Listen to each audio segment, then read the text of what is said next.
자, 8월 15일 오늘 목요일 광복절입니다. 일부 하겠습니다. 어떤 분들은 시청 앞에서 열심히 오늘 또 집회도 하시고요. 저는 나와서 열심히 뉴스 브리핑을 합니다. 각자 자기 나름의 방법으로 할 수 있는 일을 다 하는 것이 최선이라고 봅니다. 자, 근데 광복절인데요. 자, 지금 우리가 1945년에 해방이 되었습니다. 그러면 45년에 해방이 되었으면 자, 70년하고도 4년이 지났습니다. 74년이 지났는데요. 그래서 해방 74년이면 그때 해방될 때 태어난 해방동의가 한국 나이로 75, 그러니까 노인이 될 정도로 이제 한 시대가, 우리가 흔히 세대를 한 30년이라고 하면 두 세대하고 반이 지났습니다. 그래서 많은 시간이 흘렀습니다. 자, 그런데 아직도 우리는 과거사를 가지고 오늘 한쪽은 또 광화문 시청 앞에 모여서 반의를 외칩니다. 자, 시대가 지나면 시대에 따라서 청산되고 또 미래지향적인 가치로 도입해야 될 부분이 바뀌어가는 것이 자연스러운 흐름이라고 생각을 합니다. 그런데 한국은 어째서 과거에 우리가 어릴 때 초등학교 때는 광복절 이럴 때 식도했습니다. 그래서 노래도 불렀습니다. 그런데 그때 광복절이라는 것은 그야말로 하나의 일종의 축제였죠. 그래서 그날은 굉장히 기쁜 날로 했고, 시내에도 그 광복절 때는 국기를 달아놓기도 했고, 또 여름 방학 중이지만 학교에 가서 광복절식을 하는, 그래서 광복절 날은 등교일이기도 했습니다. 자, 그런데 제가 여기서 하고 싶은 이야기는 그때 광복절은 좀 즐거운 날이었는데요. 이제 광복절은 제가 초등학교 다닐 때 한 벌써 45년이 지났는데, 이렇게 많은 시간이 지났는데, 그때 제가 초등학교 다닐 때는 광복된 지 30년입니다. 지금 광복된 지 75년이에요. 이렇게 많은 세월이 지났는데 어떻게 그때보다 더 대행적으로 가고 있는가? 자, 여러분, 여기서 대한민국이 처해 있는 현 상황을 한번 놓고 봅시다. 자, 지금 대한민국이 처해 있는 가장 큰 위기의 본질이 무엇이라고 생각합니까? 첫째 위기는 북한입니다.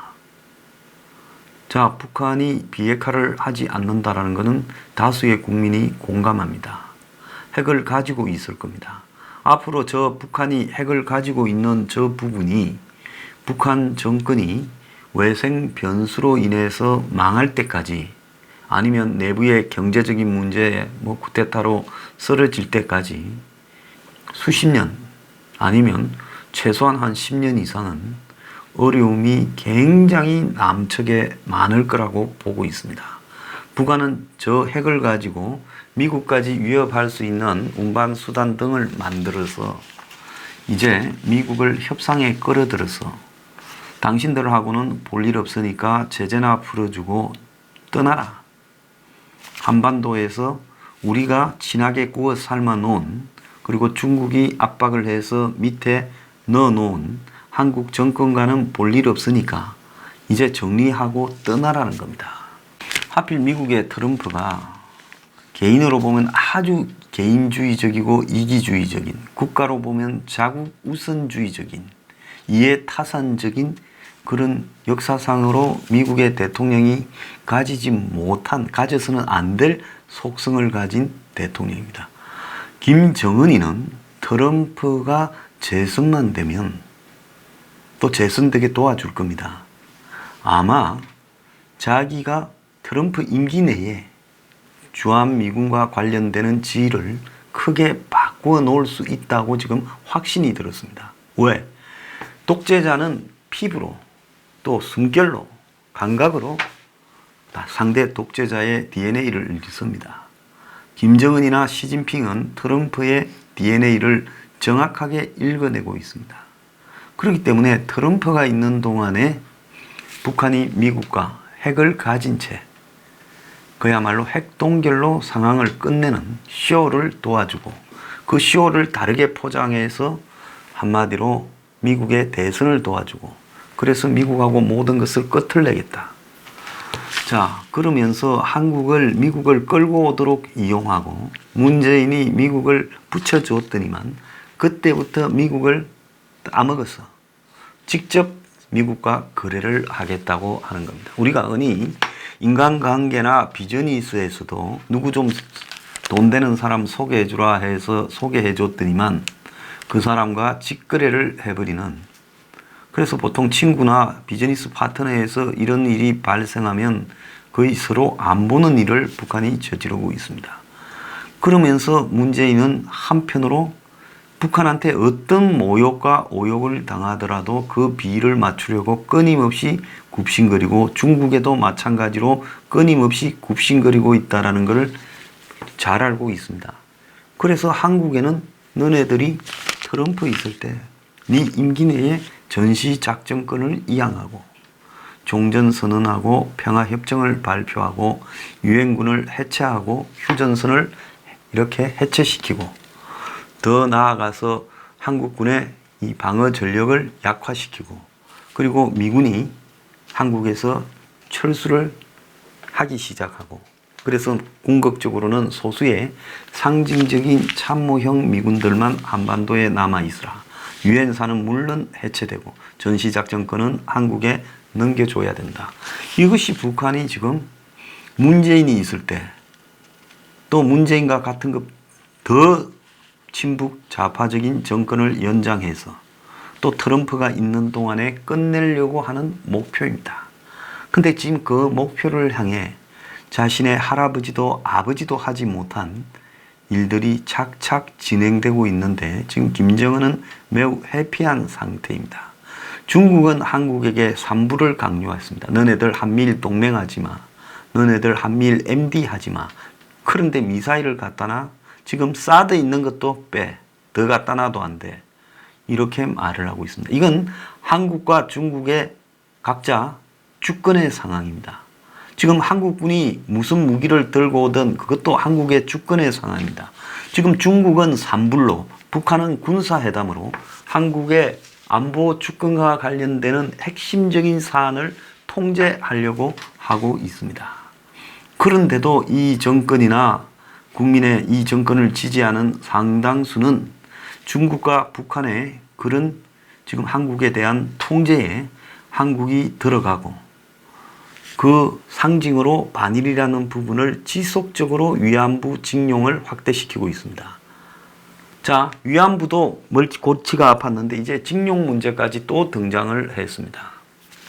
그래서 한일 관계는 지금으로 보면 거의 계속 긴장과 갈등 관계로 지속적으로 악화되도록 만들어서 여기에서 비롯된 또 일본의 확장주의적인 아베의 정책이 여기에 대한 보복을 나오게 유도해서 궁극적으로는 한일 관계가 균열이 되고 이것이 내년 총선이나 차후 한국 정권의 경제적인 데미지는 도외시하고 도움이 되도록 만들어서 결국은 총선도 이기고 또 반일을 이용해서 정권 지지율을 경제난 속에서 유지해 가겠다. 이렇게 만드는 지금 일종의 이데올로기가 되어가고 있습니다. 그럼 이 반일은 결국 한미일 동맹, 한미일 미사일 방어, 또 중거리 미사일 배치, 지소미아 이런 것들을 다 균열을 시키고 궁극적으로는 미국의 인도태평양 전략에서 한국이 빠져나오게 만들고 있습니다. 미국과 일본의 동맹은 미국의 최고의 동맹이 지금 일본이 되어버린 상황이죠. 그렇기 때문에 미국은 한국과 일본이 갈등을 불러일으키면 이번에 한일 수출 규제 싸움에서도 미국이 사실상 일본 편을 들고 있고 지소미아 파기에서도 미국이 경고하고 있는 모습을 보면 미국은 일본을 선택하지. 이번에도 징용 문제나 이런 데서 사전에 다 협의를 했다고 지금 미국과 이야기가 나오지 않습니까? 그러니까 미국은 이제 한일 간의 갈등에서 궁극적으로 하나를 선택해야 된다면 일본을 선택하는 방법으로 갈 수밖에 없다는 겁니다.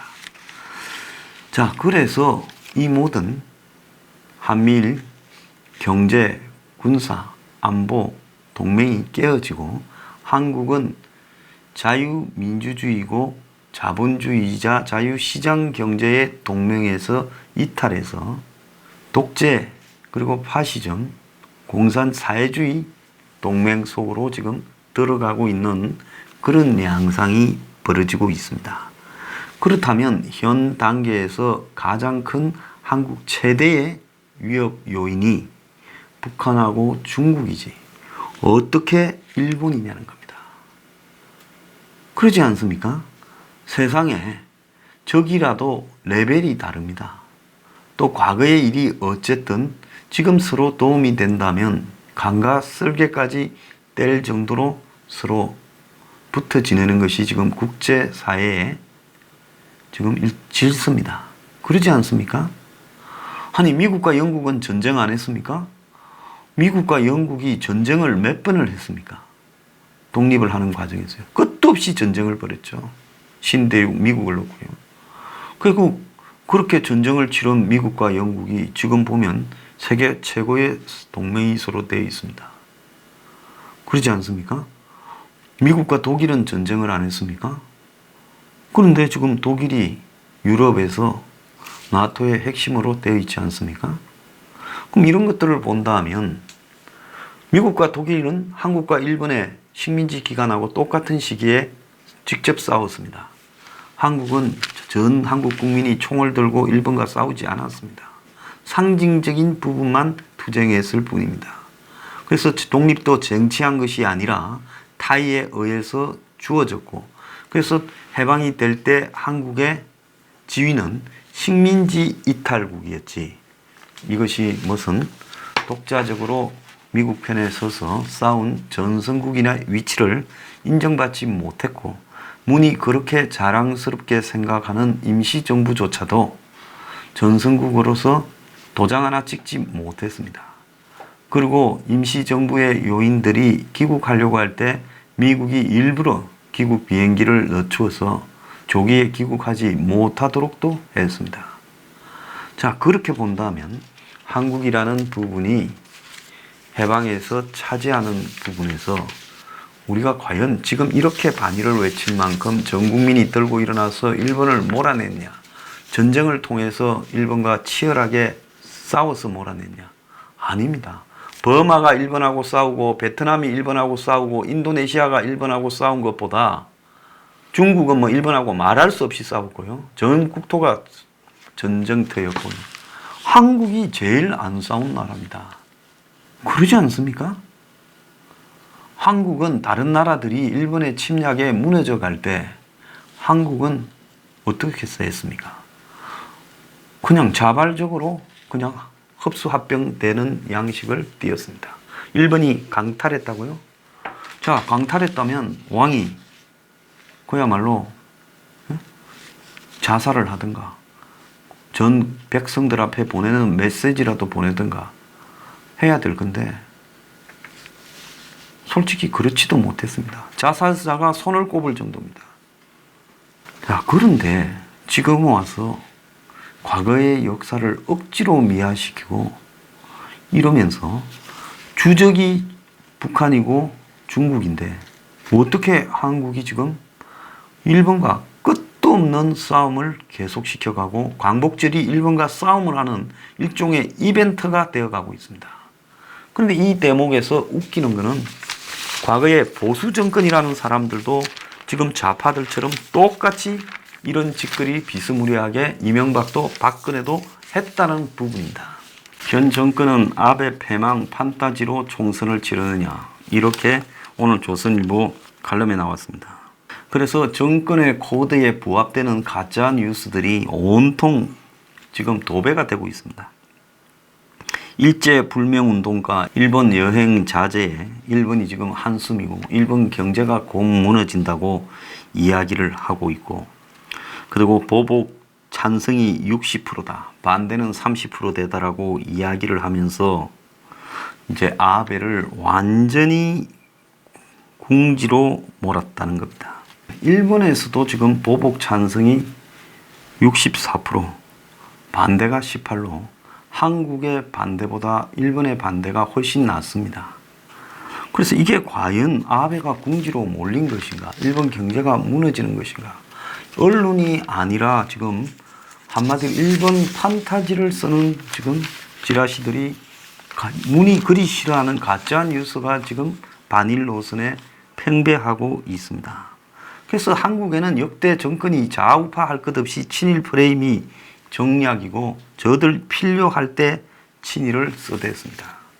자, 이 악순환이 보수 정권이 이런 부분들을 끊고 미래를 향해서 새로운 동맹과의 관계 설정, 그리고 그들에게 한마디로 합리적으로 말하면서 그들의 반성도 우리가 적절하게 유도하고 갖고 가야 됩니다. 그러면 자기들과 척을 지지 않으려고 하면서 잘해가기 위해서 너네들이 이런 수준의 반성은 우리한테 좀 할 필요가 있다. 우리가 지저분하게 돈이나 보복이나 국민 감정 자극은 하지 않겠다. 이렇게 어른스럽게 접근했더라면 이 문제는 벌써 해결되고 한미일 동맹이 번영을 위한 일종의 토대가 됐을 겁니다. 자, 일본이 68년에 메이지 유신을 토대로 해서 서구의 기술과 제도를 적극 수용했지만 그 이전부터 일본은 서구 학문에 대한 또 개방에 대한 노력을 수백 년 준비해 왔습니다. 우리는 일본을 제대로 알지 못한 채요. 그야말로 동학난 때 했던 일을 똑같이 벌이고 있습니다. 죽창 들고 기관총 앞으로 뛰어들고 있습니다. 자, 이제 판타지나 소설에 의한 친일, 반일 논란은 그만둬야 되고요. 진정으로 한국이 번영된 국가로, 선진 국가로 자리 잡기 위해서는 누가 친구고 누가 적인지를 먼저 분명하게 해야 될 때입니다. 그런 측면에서 미국과 일본을 버리고 북한과 중국 편으로 기어 들어간다면 그것은 우리가 앞으로 수백 년간 치러야 될 아주 잔혹한 대가로 귀결될 거라 봅니다.